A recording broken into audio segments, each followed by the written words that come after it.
Welcome to a special edition of the Eurovision Sport Radio podcast. My name is David Naert, and in this episode we'll focus on the topic that's concerning the whole world right now, the COVID-19 or coronavirus pandemic.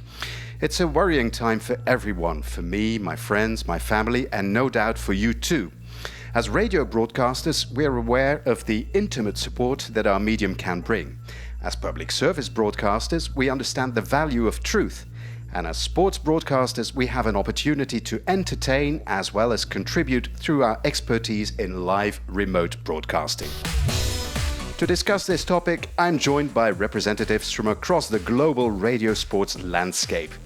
Hello, Markus Tepper from ARD in Germany. Hello, David, and hello, everyone calling from Cologne. Hello, Vincent Rodriguez from Radio France. Hello, David. Hello, everyone. Calling from Paris. I'm also happy to welcome Manuel Cordignoni from RAI in Italy. Hello, Manuel. Hello everyone. We are in Rome. I'm speaking from Rome. We also have a link with Denmark with our colleague Lars Brondum-Waller from DR. Hello, Lars. Hello, guys. Hello, David. I'm calling here from my home office outside Aarhus in Denmark. We're still in Europe, in Slovenia now, with Boštjan Reberšak, sports editor at Radio Slovenia. Hello, Boštjan. Hello from Radio Slovenia. I'm not at home, I'm at work. We're actually recording this podcast at just over 4 p.m. in Europe, which is just after midnight in Australia. And one man who is no stranger to commentating on European sports in the dead of night is Christophe Mallet from SBS Australia. Hello, Christophe. Hello, bonjour, with my best French accent all the way from Melbourne, Australia. We already heard from one of our colleagues that he's actually at work, but I think Boštjan is the exception. Most of us are working from home these days. Let's do a round table and have a look at the situation in each of your countries and each of your companies, maybe starting again with Markus of ARD. Yes, for us, we have these special measures against the COVID-19 virus. So the usual lockdown with schools closed and public life becoming very, very reduced. I'm working most of the time from my home office, but for me it's important to be present at the radio house of WDR in Cologne for 1 or 2 days a week. I think what we learned over the last weeks is that digital communication is currently key, but we are all missing contact to colleagues, to people from the world of sports, and to real life and to real people. Thank you, Markus. Let's go to France, to Vincent Rodriguez. Vincent, can you please explain what the situation is like for you at Radio France? Yes, David, it's quite the same thing. We took special measures. We all work from our home with home studios. But what I feel like saying about the situation is it's totally new for us. I feel like saying that today we are about to find a model of organization in what in France we call télétravail, which allow us to be able to stay for several weeks more in this configuration. Okay, thank you, Vincent. Let's cross over to Manuel in Italy. Manuel, if I understand it correctly, you're specialized in cycling in Formula One. You're based in Italy, a country which has been hard hit by the virus. What's it been like for you over the last few weeks? It's been really tricky weeks because all Italy is in lockdown since the beginning of March. Basically, I work from home too. I can go live from my house. I can write news, and the system is working quite well. And this is important because we did not reduce so much our sport agenda in Rai Radio. We contribute a lot to entertain people too, because yes, as journalists we have to inform people, but people has to be entertained too, especially in weekends. And we are able to do this working mostly from home. This is the situation. Okay, and Lars, what about DR in Denmark? Is it a similar story? I would say so, yes. Actually, we were quite quickly reorganized within the Danish broadcasting, and everyone from the sports department was moved into the COVID-19 coverage. So all commentators, all TV hosts, all live reporters was put into the news coverage. We have had a total restructure of our organization. I think for us it's exciting times to be in because you really see that we are one big company, and we are really good at cooperating at these times. Thank you. And Bostian, what about you at Radio Slovenia? We have the same situation as you mentioned. I should say that half of our journalists is working at home. A few of them, maybe a quarter, is involved in the news department. We getting used to do something more, not just sports, but on the other hand, we had a lot of sports edition as well every single day and also at the weekends. So we are continuing our work, not just with Corona, but also, as the colleagues mentioned before, as an entertainment. Thank you. And as we all know, most of Europe is currently under lockdown, but it's also the case in Australia. Christophe, what's it been like for you at SBS? It's been properly rubbish 2020, because we had the bushfires before this, and then I remember the time where we were discussing would the Australian Open go ahead or not, and it was almost unthinkable of a worldwide event like the Australian Open being cancelled. And look at us now, So that's pretty much the feeling at the minute. There must have been an impact on what we produce weekly. For instance, in my case at VRT, on an average weekend, Friday, Saturday, Sunday, we would produce at least 17 hours of programming, but that's all focused on live sports. So with no live sport, we've had to reduce that to just 2 hours.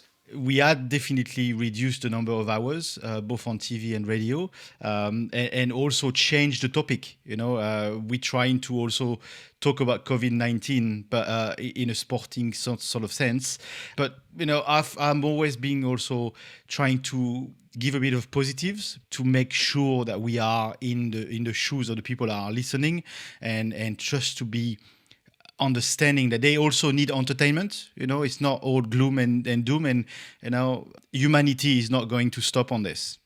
So we just have to keep going and keep entertaining the people. Thank you. Bostian, can you explain what the current sports schedule looks like at Radio Slovenia? We reduced a bit our live program. On the other hand, we make 3 new things. One is the podcast with 100 of the best Slovenian sports achievements from the past. On the other hand, we have every single Saturday, the whole sport department, we have a quiz. So we had about 10-15 people involved in this quiz with WhatsApp. And it's fantastic. We are smiling all the time. There are 10-15 people involved for our department every Saturday, and it's fantastic. It's something that connects us as well. I will remember a quiz night. That seems something that others maybe is an example that others could follow.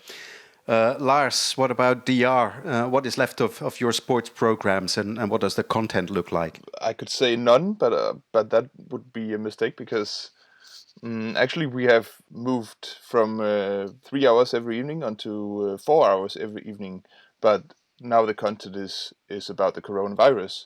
It's the same hosts that is producing the show, but now just with a different topic. And of course, whenever there is big sports things happening regarding, for example, the cancellation of the Olympics and stuff like that, they would be covered as well in this program. And I would say that I think actually sports coverage has never been so important, because now we're talking about really lives at stake. We're talking about careers. We're talking about very, very big topics within sports. People losing their jobs, losing their economy, losing their way of life. And that's, you could say, it's never been so exciting and so important to cover sports, because lives are at stake now. Okay. Manuel, I heard you say that at RAI you've kept all your programs in the weekend because sport is entertainment and you want to entertain people. But how do you actually do that? Because I can imagine you have quite a number of hours to fill at RAI. Yes, and it's not easy because the core business of Rai Radio is the running commentary, the live events, and of course in these times we don't have this kind of spaces, but we try to talk about sports in a kind of different way. We have some guests on the shows. especially presidents of Serie A teams of footballs. But most we talk about history, about the past. We got a great archive of old commentaries about old matches, old races, old cycling races, or and so on. It's a thing that people appreciate so much because we have a good tradition of good commentaries of the past, the old maestros they call it in Italy, and to re-listen these old commentaries is something that the people appreciates very very much. Vincent, what's happening at Radio France in that respect? Today, I've got 50% of my team working for other radio services, just like in French we are calling it general information. There are sport reporters who are doing reports in hospitals about the COVID, for instance. We've got a kind of focus too about how sport can exist in a summer without any great competition. That's the question for us. I have to say that you're not the only ones sending some of your staff to the main newsroom. At VRT, we are doing the same. We have sent 3 to the TV news, 2 to the radio news, and we have to do it. Otherwise, there would just not be enough work for these guys to do. We'll conclude this round with Marcus at ARD in Germany. What does the current sports output look like at your radio station, Marcus? Over the last years, as sports journalists, we learned to be not only experts in sports, but also to be experts in medicine, in doping, in corruption fighting. And now we are learning to be a little bit experts in antivirus measurements and also to be experts when it comes to financial questions for the sports business. So a lot of topics we have to deal with. We are integrated in our newsroom with the current affairs coverage, such as the postponements of Euro 2020 and the Olympics. Do you agree it was the right decision to cancel these events? And secondly, what does that cancellation mean for your team, for your radio over the summer, for which we've all been preparing since many, many months? The postponement of both events had been 3 events, with including the Paralympics, by the way, were without any alternative. So I think these were good decisions to postpone the events.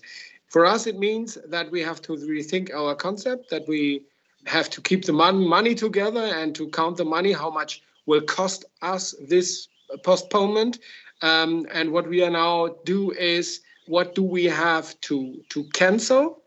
What do we have to rethink? And last, what can we freeze and put it into the fridge until next year? And what can we put out of the fridge if the big events are going on into next year? Okay, same question for you, Vincent. And maybe I should add the Tour de France. Tour de France, we maybe will exist this year, but at the end, with a start at the end of July, we don't know exactly. But without Roland Garros, without Euro 2020, without the Olympics, without the Paralympics, without the athletics, the summer 2020 should have been the summer of all sports.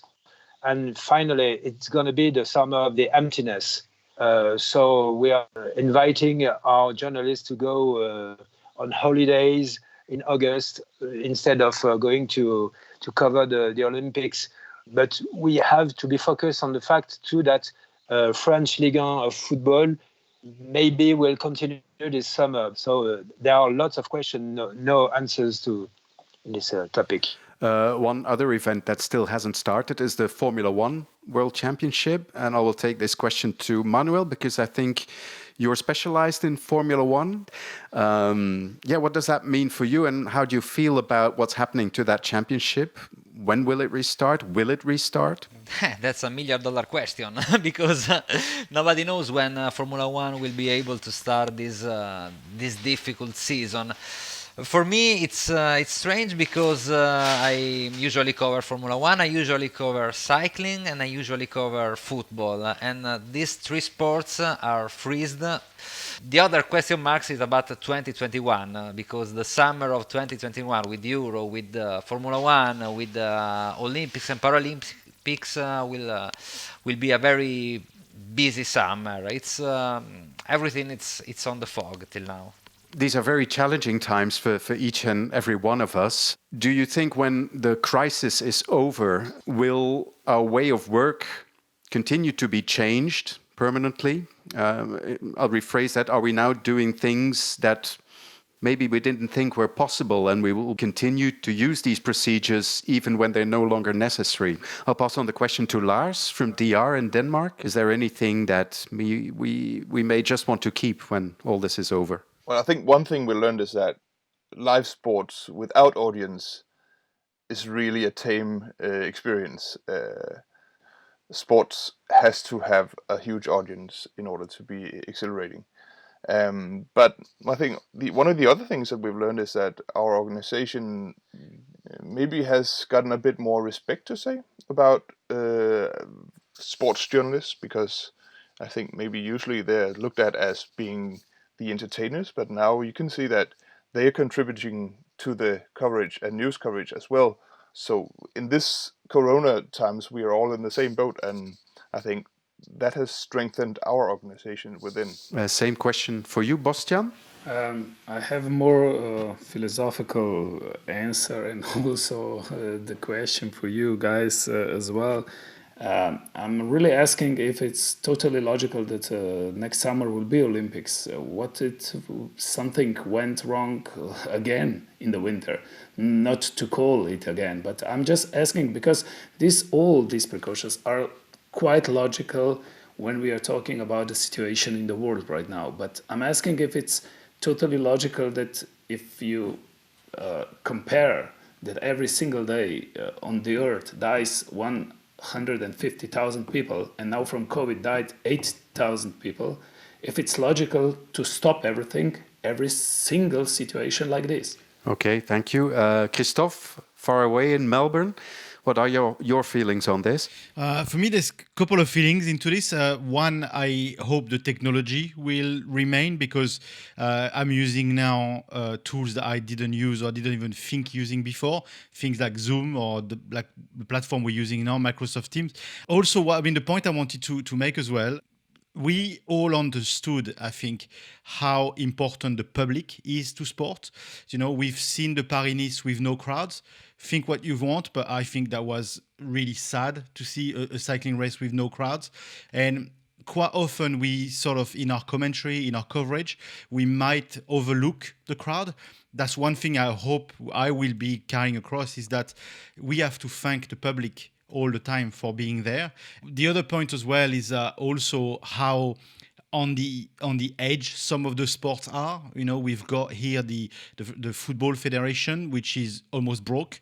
We've got the Rugby Federation, which is, I think, clearly officially close to be broke as well, and some of the media as well are close to be broke because they can't broadcast for a few months, or they can't put half a season together, and maybe there would be some understanding about how financing would work. And then, if I just relate to cycling, for example, cycling for a long time seemed to have a very funny kind of funding. They had sponsors that put together a team, but all of a sudden, in a crisis like this, cycling looks a bit better than anybody else because they rely on a bit less on broadcasting money.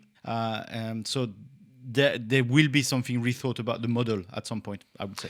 Okay, thank you, Christophe. Same question still I have to ask to Marcus Stepper.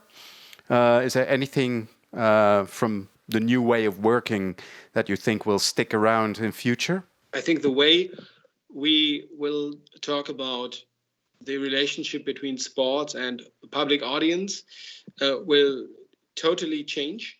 We expect matches without spectators until the end of the year. The way we will talk about spectators, fans, and crowds will change totally. I think it will be very interesting to watch how we will speak about money in sports, money for media rights, but also money for players' contracts, public money for funding sports, the general value of sports. And with regards, let's say, to production, as you may know, radio people are very, very very handy, very practical people.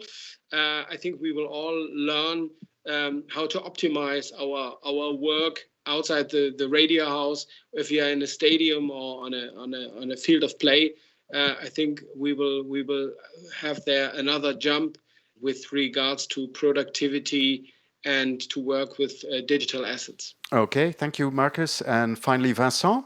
David, if you have told me 1 month ago that every one of us would have been able to produce daily contents of sport with interviews, broadcasts, live broadcasts, etc., I would have said it's impossible.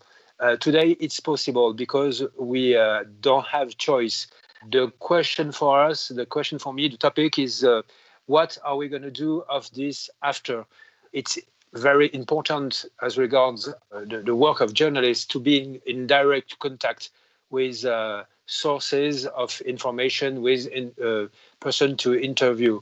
Maybe we have to take home office work in consideration more tomorrow than we did before. We're nearly at the end of the podcast. I have just one more question for each and every one of you. In these tricky times, I'm sure there must have been positive stories as well, or something innovative that you could share with each and every one of us. And maybe Christophe Mallet, I'll start with you because it's nearly 1 a.m. where you are, so it's your bedtime. No, it's all right. I'll stick to the end. Don't worry. But yeah, I think positive stories. We had a few. But what I really appreciated in the last month or so is we've been able to get really close to some of the Australian cycling riders. They've welcomed us in their home. We did Skypes and Zoom sessions with them, which we recorded and shared with our public. The actual sports people, the actual athletes, opened up as well, probably a bit more to the media. So there's a big focus on mental health as well. So I think there's a lot of positive stories, and for me, like I said, the one of the positive we had for the last month is how I'm not saying we were not welcome before, but it felt a lot warmer how some of the athletes welcomed the journalists from our team, just a bit more homely. Let's hope they remember to be that as well when the crisis is over. Thank you, Christophe. Bastian, what about you? What is the most interesting story or anecdote that you could share with us? The ski jumpers, which are connected with the whole team, so the competitors and also all the coaches and the staff, had a contract with the biggest market in Slovenia. So they delivered the food for all the people around Slovenia, which was quite nice, and it was special for all the people when ring the bell and here's your food, and then Peter Preuss is bringing to you as one of the Slovenian superstar the food. That was nice. On the other hand, I think the really nice one was with Alexander Čeferin, so the president of UEFA, who brings a lot of masks and stuff for Slovenia as well. So he contributed a lot. He said that it should be every single day a good news for people, something that calm down the situation, not to bring it on the other way. And those two things were, I think, the most touchable in Slovenia. Lars, what about you? I would say that athletes and the citizens of Denmark are really connecting in different kind of ways now, because everyone has to stay home, so there's a lot of Olympic runners, athletes showing this is how to work out at home, this is how to do a workout, and these kind of things. And also we have some boxers and football players who has medical educationists volunteering for jobs within the healthcare section. So there's really a great show of citizenship within the athletes, and therefore I think them and the Danish people is really gotten together during this crisis. So that's really some moving stories, I would say. Thank you. Manuel, what about you? What would you like to share with us in terms of a positive story? What I would like to tell you, it's a story about Federica Brignone, who is the winner of the female ski World Cup. She's Italian. Her mother, that was a skier too, Ninna Quario, in the 70s, caught coronavirus, and she had to recover from this virus. Federica Brignone made nurse to her to help her. We totally didn't know it. We called Federica Brignone to talk about her World Cup, and she answered. And she told us, yes, I'm here at home. I'm with my mother. She has coronavirus. I'm helping her. And I think that it was so spontaneous. It was really very very impressive from an athlete like Federica Brignone to open his heart in a so wide way with a journalist. I think it was very intense. Yes. And now it's your turn, Vincent. We feel too a little bit more close today with some athletes than before. It's obvious for us today. But I feel like saying that if you want something positive picture to end, I've seen sick people in despair. I've seen old people trying to catch coronavirus. I've seen journalists, some of my colleagues worrying about of their future because they don't know if they have job tomorrow. But a few years ago in our radios, I heard a song which hurt me just like a positive echo. It was the You'll Never Walk Alone. And I think it should be the statement of this period in my heart and in my will. We'll never walk alone, indeed. And finally, Marcus Tepper. My very, very hope is that we will start a discussion. What is the role of professional sports in a society, even in times of crisis? Sports is not essential to run a society, especially professional sports. The people who are running the society are doctors, medicines, the people in the supermarkets, the people who are run the public transportation, but not the sports stars and not the footballers. It's good to be a journalist right now. And that's a beautiful way to conclude. Thank you, Marcus. My special thanks to all of you for joining me on this podcast. I'm really impressed by the innovation, stamina, and resilience demonstrated by all of you. I wish you all, and you listening to this episode as well, all of the best as we journey through these uncertain times. Sport, however, will return, and I can assure you that when it does, all of us here will be ready to pick up the coverage with a renewed enthusiasm and appreciation for just what sports brings to our lives. From all of us here on the Eurovision Sport Radio Podcast, we wish you all the best.